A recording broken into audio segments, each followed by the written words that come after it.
guys, so what's up yo? Ngayong gabi, as you can see, as you can read, nabasa niyo ang title ng vlog na ito. You're drinking your water wrong. Ngayong gabi, as you can see, ituturo ko sa inyo kung paano at kung paano ang tamang pag-inom ng tubig. Meron tayong ditong pitcher. Meron tayong ditong baso. Simulan na natin. Baso. May kalahating tubig. Pitcher na mamawis-mawis. Lagyan na natin.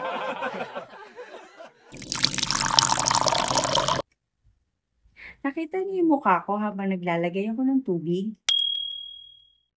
I-replay natin. Okay, na-replay na natin.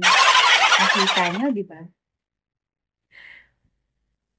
Ganun.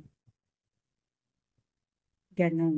Kahit anong pang expression yan. Basta habang nagsasalin tayo ng tubig, kailangan excited. Excited dapat ang mukha natin. Iinumin na natin ng tubig.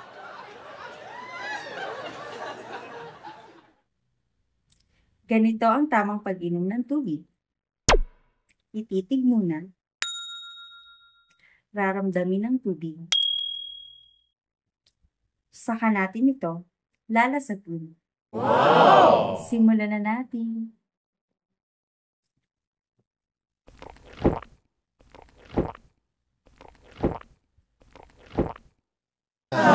Nakita niyo ba habang iniinom ko ang tubig?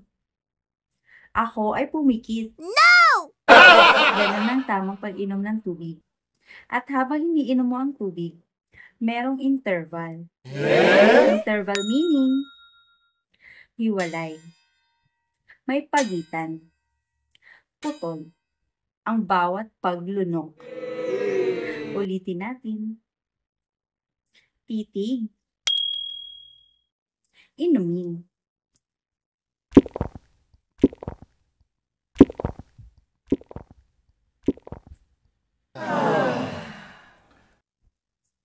One, two, three, four, five. After mo uminom ng tubig, hihinga ka. Magpo-pause ka ng 5 seconds. Natawa ako kasi, feel na feel ko ang pag-inom ng tubig. Dahil ganito, ang tamang pag-inom ng tubig. Thank you for watching!